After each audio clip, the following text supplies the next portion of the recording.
dagaalka tiknoolajiyadda ee u dhexeeya Mareykanka iyo Shiinaha ayaa noqday mid ka mid ah isbedelada ugu waaweyn ee saameeyay xiriirka caalamiga. Sanadadii u dambeeyay, labada quwadood waxay ku tartamayeen inay hogaamiyaan horumarinta tiknoolajiyadda.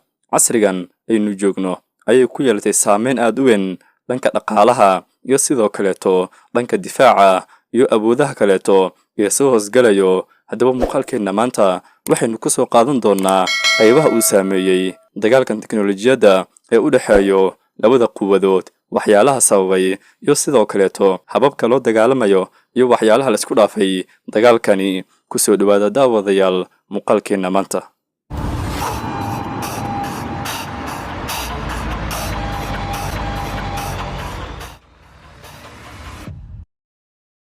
inta inaan guda gelin muuqaalkeena maanta, fadlan daawade haddaad nagu cusub tahay nagu soo bira. haddaad horey noola joogtayna fadlan muuqaalka like saar oo la wadaag asxaabtaada.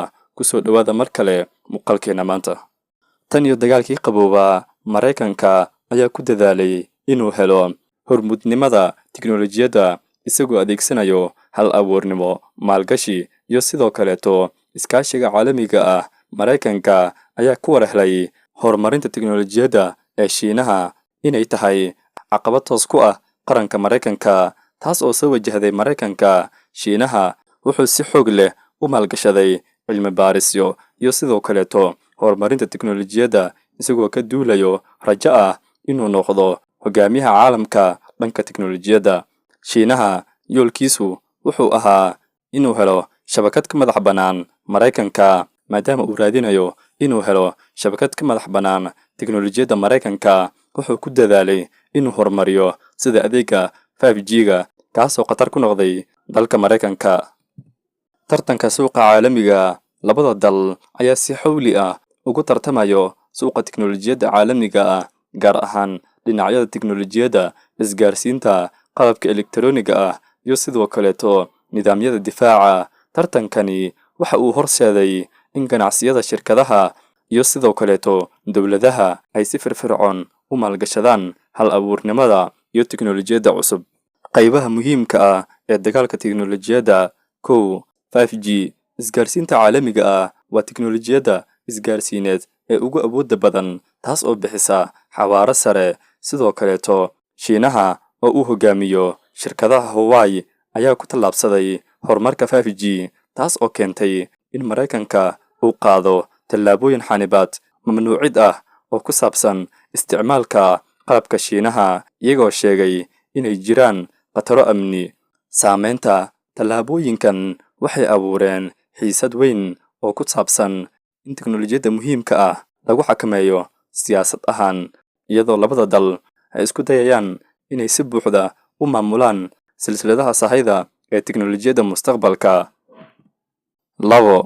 GPS-ka. GPS-ku waa qalab isgaarsiin ah oo ku shaqeeyo qalabka casriga ah sida kombiyuutarada, taleefanada iyo sidoo kaleeto qalabka difaaca. Mareykanka iyo Shiinaha waxay ku tartamayaan hogaaminta soo saarista iyo nashqadeynta GPS-ka.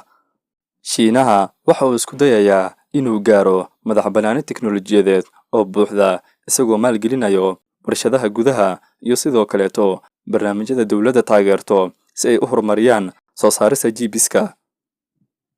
3. Artificial Intelligence. Caqliga macmalka. Sirdoonka macmalka ah ayaa noqday mid ka mid ah dhinacyada ugu muhiimsan ee tiknoolajiyadda, taas oo saameyn ballaaran ku leh ganacsiyada, caafimaadka, amniga iyo sidoo kaleeto warshadaha difaaca. Mareykanka waxa uu ku canbaxay hal-abuurnimada AI-ga, isagoo shirkado badan sida Google, Microsoft iyo Amazon ay hormuud u yihiin cilmi baarista iyo adeegyada AI-ga. 4. Cyber Security. Dagaalka tiknoolajiyadda waxuu sidoo kaleeto ku fidsan yahay amniga internetka. Labada dal waxay ku dadaalayaan inay ilaashadaan xogtooda qarsoodiga ah iyo sidoo kaleeto inay ka hortagaan weerarada internetka. Su'aasha ku saabsan sirdoonka iyo xog ururinta ayaa noqotay kuwo iska soo horjeeda. Mareykanka ayaa ku eedeeyay Shiinaha inay isticmaasho tiknoolajiyadda si ay u ururiso xogta Mareykanka, balse Shiinaha mar walba wuu inkiray isaga.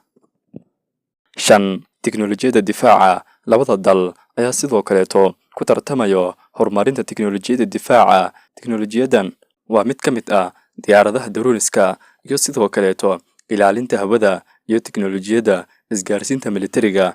Saameynta horumarintan ayaa horseedaysa tartan militari oo tiknoolajiyadeed, taasoo keenta in labada quwadood ay kordhiyaan maalgelinta iyo hal-abuurnimada dhinaca difaaca. Haddii aynu fiirino saameynta caalamiga, iska horimaadyada dhaqaale, xanibaadaha dhoofinta iyo mamnuucyada tiknoolajiyadeed ee Mareykanka ayaa saameyn weyn ku yeeshay silsiladaha sahayda caalamiga ah, iyadoo shirkado badan oo caalami ah ay wajahayaan dhibaatooyin ku saabsan helidda qaybaha muhiimka ah ee tiknoolajiyadda. Maalgelinta caalamiga ah, tartankan tiknoolajiyadeed waxa uu sidoo kaleeto abuuray isbeddello dhaqaale, maadaama dadka maalgashanayo ay rabaan meel ay ku aaminaan dakhligooda, meel ammaano ah oo tiknoolajiyaddaas aad u sarreyso. Saameynta siyaasadeed iyo istiraatiijiyadeed, xiriirka caalamiga ah, dagaalkan tiknoolajiyadda ayaa sidoo kaleeto saameyn ku yeeshay xulashooyinka istiraatiijiyadeed ee dalalka kaleeto. Dalal badan ayaa ku qasbanaan doona inay kala doortaan Shiinaha ama Mareykanka, taasoo keeni karta isbahaysi u bata hal dhan, maadaama dalalku ay fiirsanayaan cidda ay ka helayaan waxay ka rabaan. Shuruudaha iyo xeerarka labada quwadood waxay isku dayayaan inay dejiyaan xeerar iyo shuruuc oo xadidayo sida tiknoolajiyadda loo horumariyo loona isticmaalo, taasoo noqon karta mid saameyn weyn ku leh mustaqbalka tiknoolajiyadda caalamka.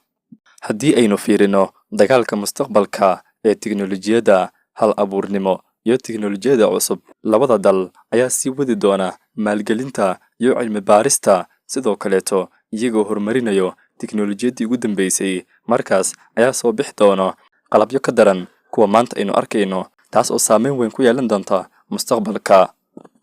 Saameynta bulshada iyo dhaqanka, suuqyada shaqada, horumarka tiknoolajiyadda ayaa horseedi kara isbeddello ku yimaada suuqyada shaqada, iyadoo shaqooyin badan la beddeli karo ama laga dhigi karo kuwo ku tiirsan tiknoolajiyadda casriga.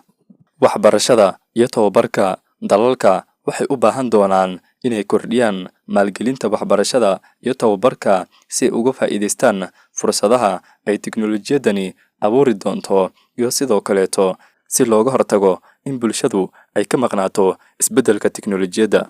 Gabagabadii muuqaalkeena, dagaalka tiknoolajiyadda ee u dhexeeya Mareykanka iyo Shiinaha waa mid ka tarjumayo isbeddello dhaqaale, siyaasadeed iyo mid amni oo qoto dheer. Tartankan ayaa horseedayo hal-abuurnimo iyo isbeddello caalami ah, balse sidoo kaleeto wuxuu abuurayaa caqabadooyin badan oo ay ka mid yihiin xanibaadaha dhoofinta, muranada amniga iyo isbeddellada silsilada sahayda. Mustaqbalka waxaa muhiim ah in la fahmo inkastoo ay tartanku uu sii xoogaysan doono, iskaashiga caalamiga ah iyo xeerarka caalamiga ayaa door muhiim ah ka ciyaari doona sidii loo horumarin lahaa tiknoolajiyadda casrigan. Muuqaalkeenna maanta intaas ayaynu kusoo gabagabaynaynaa. Fadlan daawade ka dhiibo fikradaadii qaybta hoose ee kommentiyada. Haddaad nagu cusub tahay, nagu soo biir. Haddaad horey noola joogtayna, fadlan muuqaalka like saar oo la wadaag asxaabtaada. Intaynu ku kulmi doonno muuqaalkan muuqaalkiisa kaleeto, waxaan idinkaga tegayaa saas iyo nabadgelyo.